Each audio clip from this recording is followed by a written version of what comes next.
Hey everybody, I just want to say before I begin this video log, Happy New Year to everybody. If you haven't already heard me say that in my videos, Happy New Year, Happy 2013, and best of luck in whatever you're working on in 2013, training related. And so the topic that I want to discuss today for this new video log is what you can do in 2013 to better the sport of powerlifting, assuming you are a recreational or a competitive lifter who's training your squat, your bench press, and your deadlift and is interested in the sport of powerlifting. My assumption is that the majority of the people that watch these videos, all three of you, you are in some way either affiliated with the sport of powerlifting or interested in the sport of powerlifting. So I want to talk about how you can perhaps give back or contribute to the sport of powerlifting in 2013. And this came up for me when at the end of 2012 I made a list, and that list is 100 things that I can do better in 2013. And making that list 100 things and not 1 or 5 or 10 or whatever forces me to really analyze my training and micro. And so I'm looking at the small details related to my training, the little things that I need to clean up in my training and outside of my training in order to become a better lifter. And so while I was doing this, while I was thinking about 100 things that I can improve, 100 little details that I can improve in my training for next year, I started to think about why it is I train and compete in the sport of powerlifting. And there are two main answers for me here at this stage in my career as a powerlifter. And the first one, quite simply, is because I enjoy doing it. You know, I enjoy training. I enjoy the feel of training. I enjoy setting new personal records. But at its basis level, I just love the training. I love the physical aspect of doing what I do.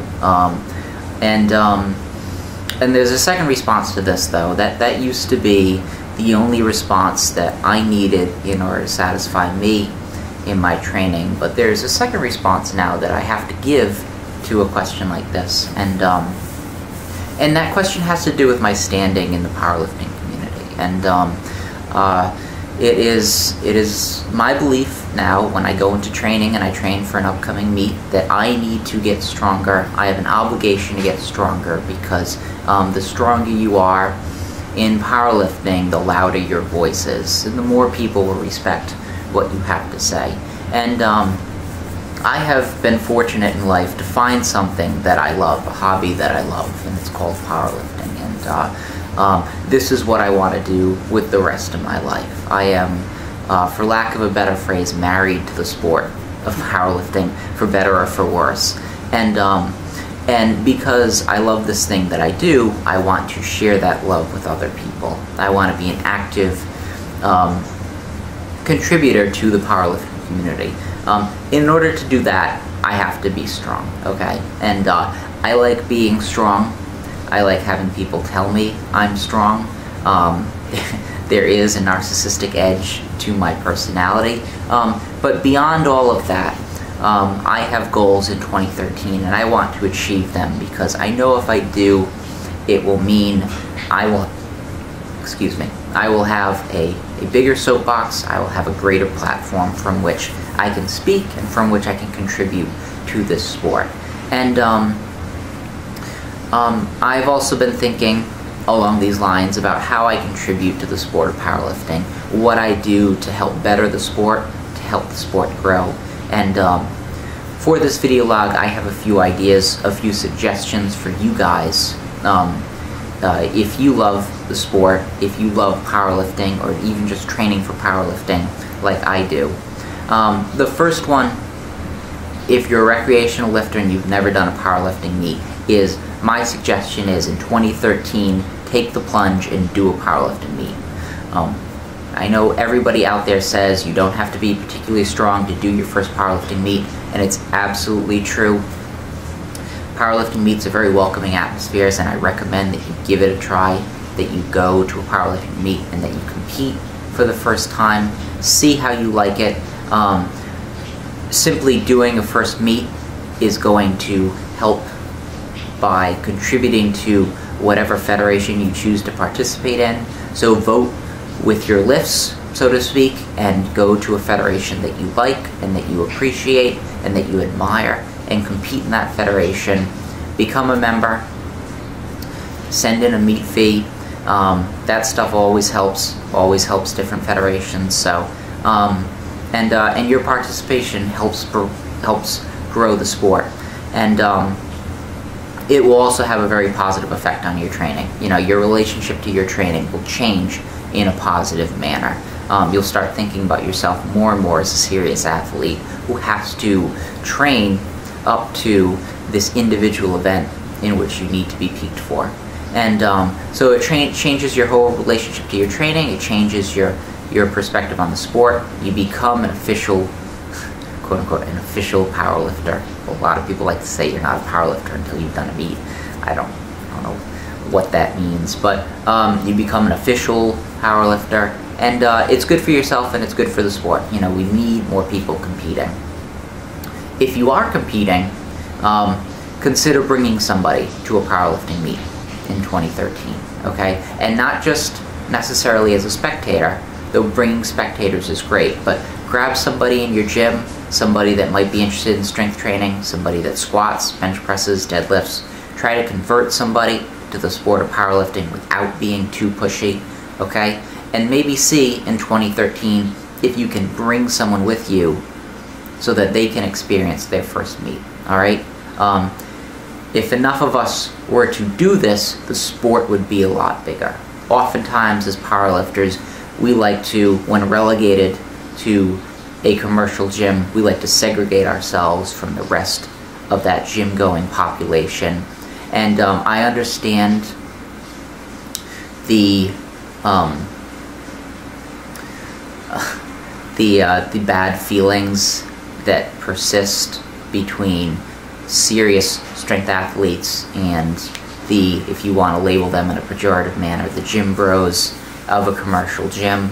I understand that there are bad feelings there, but at the same time, we have to try and be more inviting.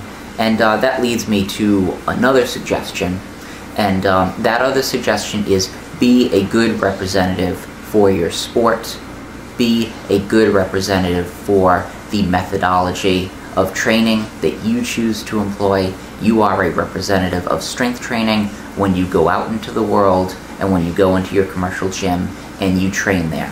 Don't fuck it up. Don't be a dickhead.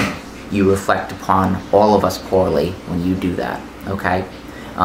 When you go and train in a public space, train in an appropriate manner, all right? Be respectful to other people, okay? Don't be a dickhead to other people just because they're idiots, okay? I take this charge very seriously, and you all should as well. You have a moral obligation to the people that have helped you get this far, the people that have supplied you with information, that have supplied you with programming, that have supplied you with ideas and input and support. You have a moral obligation to them to represent them well wherever you train, okay? Exercise good gym etiquette. Again, don't be a dickhead to people, all right? Don't think that you're, you know, the greatest thing since sliced bread because you're the only person that squats below parallel in your commercial gym. Guess what? You know, there are people outside of your commercial gym that that are doing a little bit better than you. And always keep that in mind. Try and remain humble. Try and put your shit back, put your plates back, okay? Clean up your chalk if your gym has a no chalk policy, all right?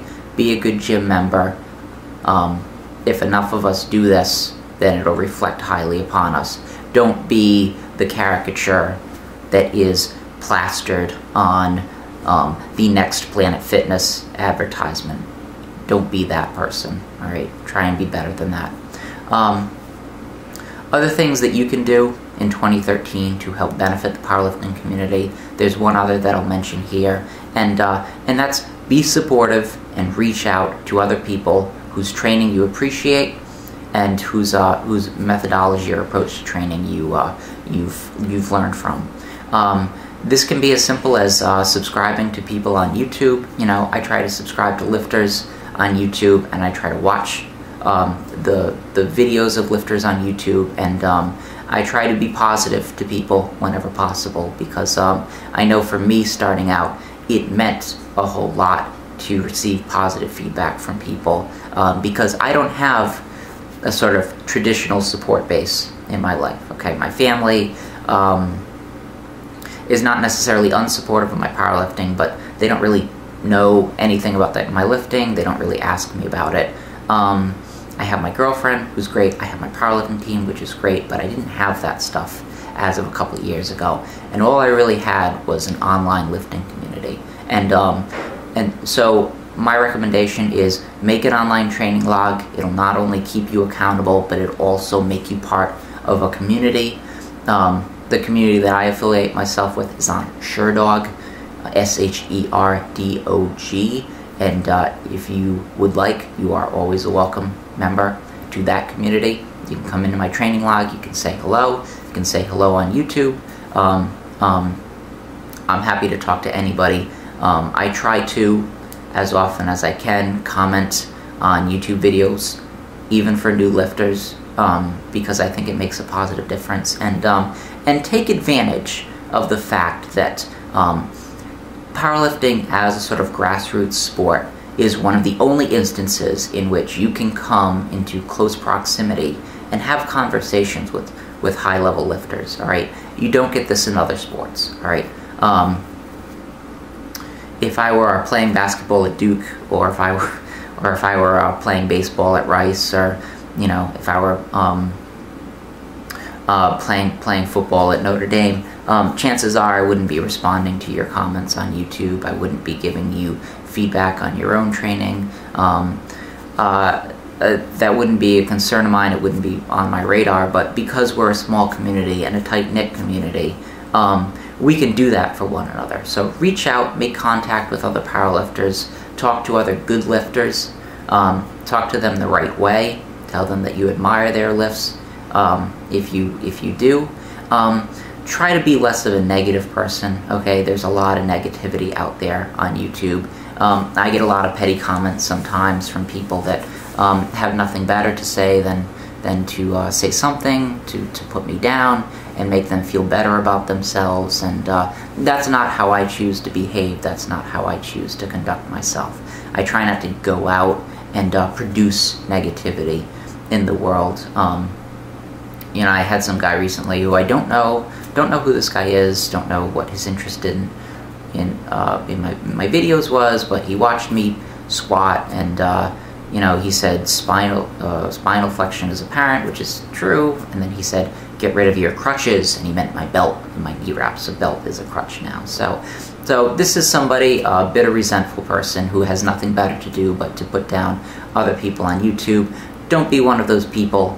I'm not saying that you have to go onto the next SPF highlight YouTube video and talk about how great the squat depth is, okay? I'm not asking you to lie, but seek out people whose training you admire and let them know that. Be a positive person, okay? Try not to be so negative.